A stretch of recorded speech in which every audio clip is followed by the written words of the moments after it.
to that, where then I will tie my hook length. Now, hook lengths are a matter of preference. Most of the time, I like to have at least 3 feet of a hook length, right? The actual Olivet itself is 1.5 grams, so I have a 2 gram float, a 1.5 gram Olivet, and then when I tie my hook length, which is going to be 1 meter, I'm going to put my small, maybe number 10 hook on the end, always fine wire. Remember, the finer the wire, you put a double maggot on there, or a piece of worm on a piece of corn, it's going to swim more, it's going to swim better, it's going to look better. And then the 0.5 grams I require in order to calibrate the remaining of the float, I will put two small split shot of 0.25 each down my hook length. Okay, and that will then obviously, once you cast in, it will calibrate the float to exactly where I want it to be. So depth wise, you start off at maximum depth. So if I'm using a 5 meter bolognese rod, I would usually start off at 4 meters. You always need to leave that meter from the tip to the float itself so that you can actually cast out.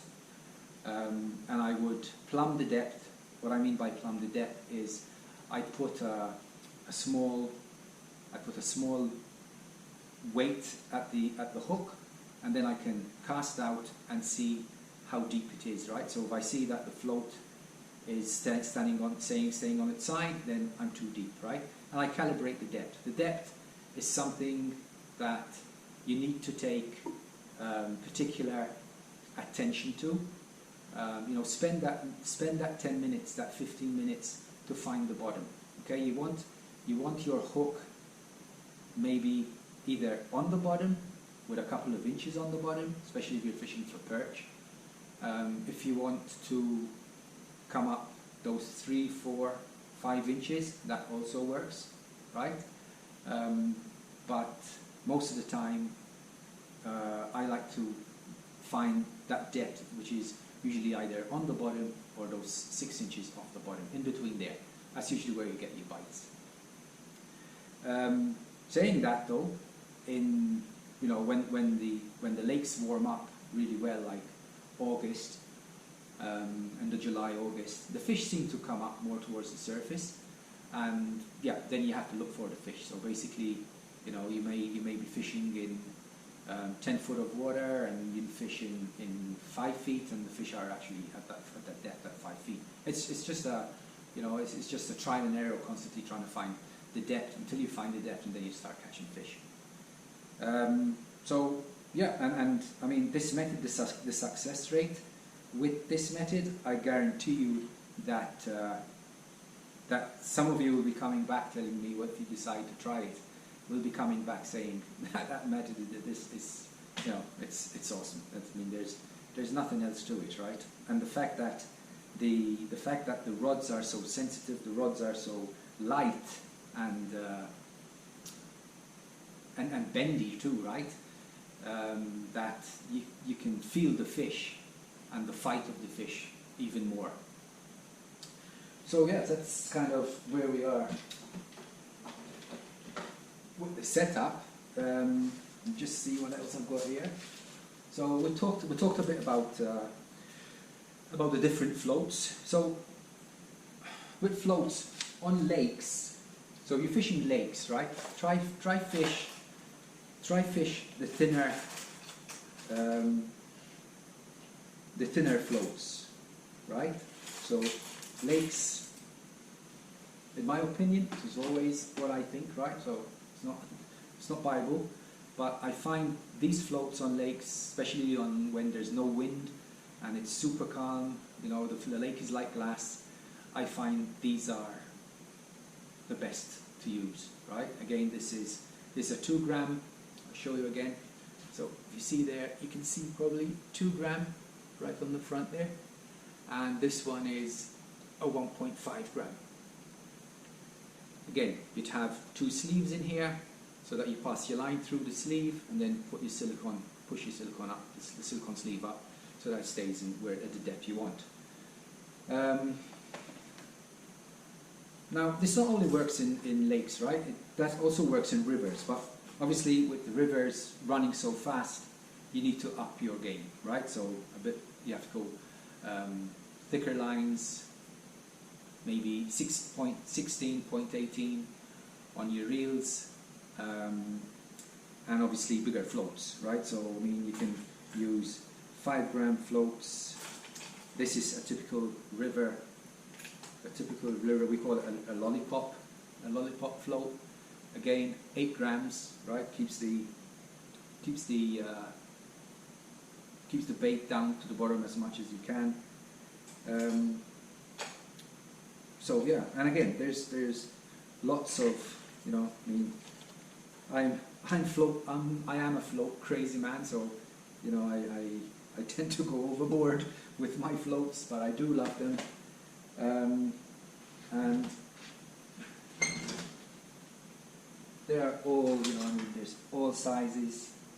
That's a bigger float for the river, 8 grams, nice thick tip, so you can actually see it as it trots down the river. So olivettes, which are the little running weights. You know, you can find those in different sizes too.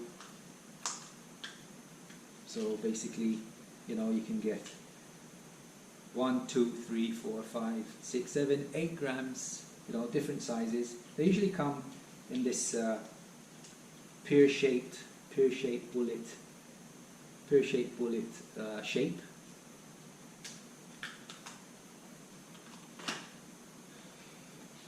So that's yeah. Now, so that's, you know, that's the floats.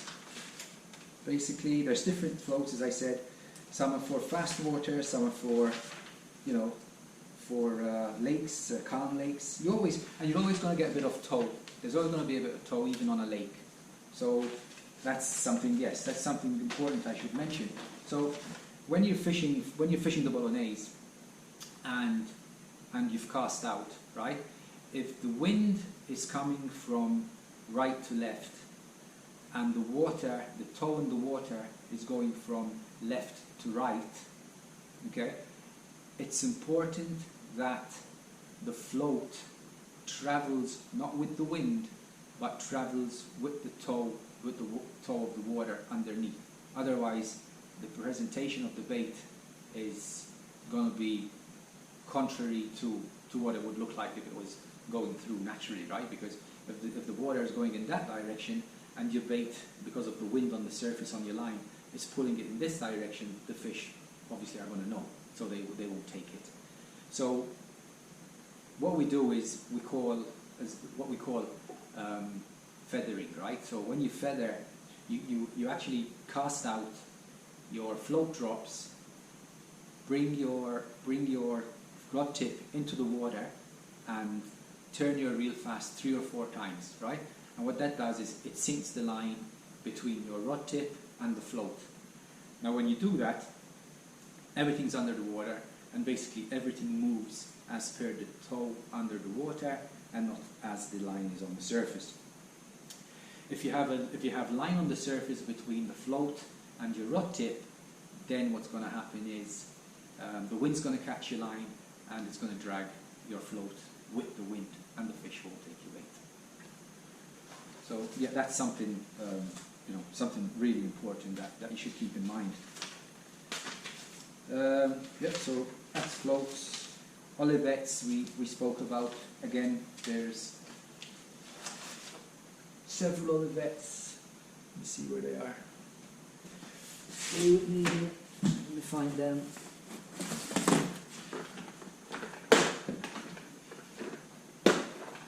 So again, olivettes come in all sizes, 1.5. And guys, if you can find this, you can find all these on Amazon, right? 5.5 to 3, right? So if I have a 4 gram float, for example, I'll put on a 3 gram Olivet, and then the remaining of the lead required to sink the float up to the tip, I put split shot down my hook length. So there are the Olivets, and you can fish this method both from the boat and from shore, right? I mean, I've caught trout from the shore and I've caught trout from the boat, and you know, and I've even caught walleye basically on this method, to be honest, and that puts up quite a fight on these sensitive rods, I can tell you that. So yeah, try not to miss anything here. So again, Olivets, split shot. Try use soft split shot. Okay, again you can get split shot, which will tell you the. I think the last box I bought was from Walmart actually, and it actually has on it the grammage for each shot, right? So basically, again, if you're using a 4 gram float with a 3 gram Olivet, so now you need 1 gram of weight split shot distributed on your hook length. Okay, when this COVID business is over and we can all talk again and meet especially, I'll probably be in a better position to bring the stuff over to the club, and we can discuss all this over again. But for the time being, I thought it would be interesting as a starter to actually to actually let you guys know what's going on. So yeah, hook lengths, again, always your hook length has to be of lower diameter than your actual main line. Swivels, I mean, there's all kinds of swivels you can get today, but I like to fish fine, so all types of sizes of swivels. The lower the diameter, the smaller the swivel. So basically, the size of the swivel, I can get it. Well, that's the size of the swivel that I would be using to tie my main line to my hook length. And it's important that you do put a swivel there and don't tie a knot, because otherwise you get a lot of line twist, and then you'd probably be changing your hook length every I don't know what, maybe every 10 or 15 casts. So yeah, that's swivels. That's what I need for now. Hooks, again, 10, size 10, size 12. You don't need big hooks. Small hooks. Small hooks for trout with couple of maggot on, or a piece of sweet corn, a piece of sweet corn and a piece of worm. If you don't let the fish, if you're onto the fish, basically, if you're focused and you're watching your float, your bobber, as soon as you see that movement, sometimes the float won't even go down, right? It might just tilt, for example, or start running across the surface. If you see that, for example, if you see the float just tip a little bit, you're in a fish, strike, and you're going to catch the fish from the lip, right?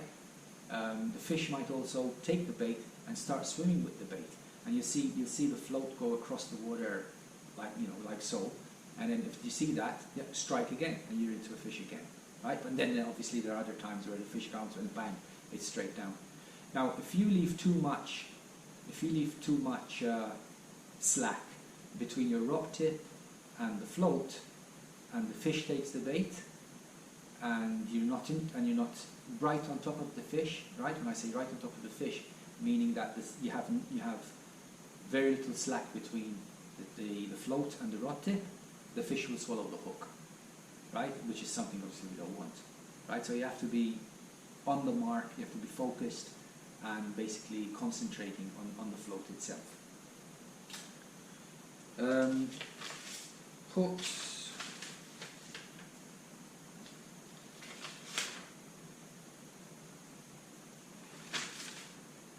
Yeah, a plummet. So I'll show you when I was telling you before about how to actually find the depth. So I use these plummets. So what I've done is just a weight. I've stuck a piece of rubber with super glue, stuck a piece of rubber sponge, hard sponge here. So I'd put my hook through there, then stick it in the sponge, and then obviously when, you know, this is going to take the float down, and I can measure the depth. I can measure the depth of the lake. So that's the plunger. Different sizes, different makes of rods. Again, the one I showed you was a 5 meter.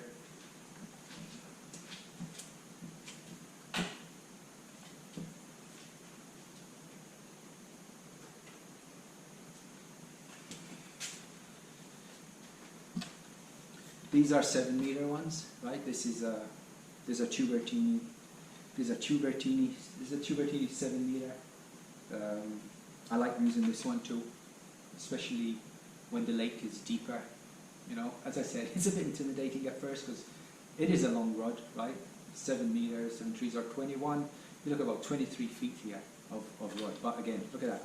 No, so light, right? It's so well balanced, so light. Awesome. This is another one. This is a Diaflash competition, 7 meter Shimano. This was actually a pole rod. Because when I first started,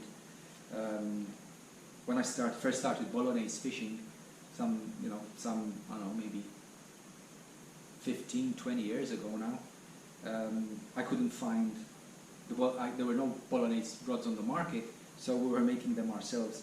And I actually turned my Shimano fishing pole into a Bolognese rod.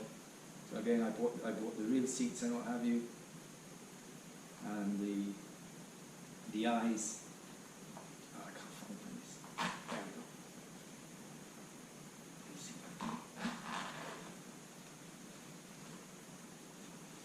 we go. See, still a little bit crude, but I did okay there. So I kind of put the eyes on there myself, and and this caught me a lot of fish actually over the years.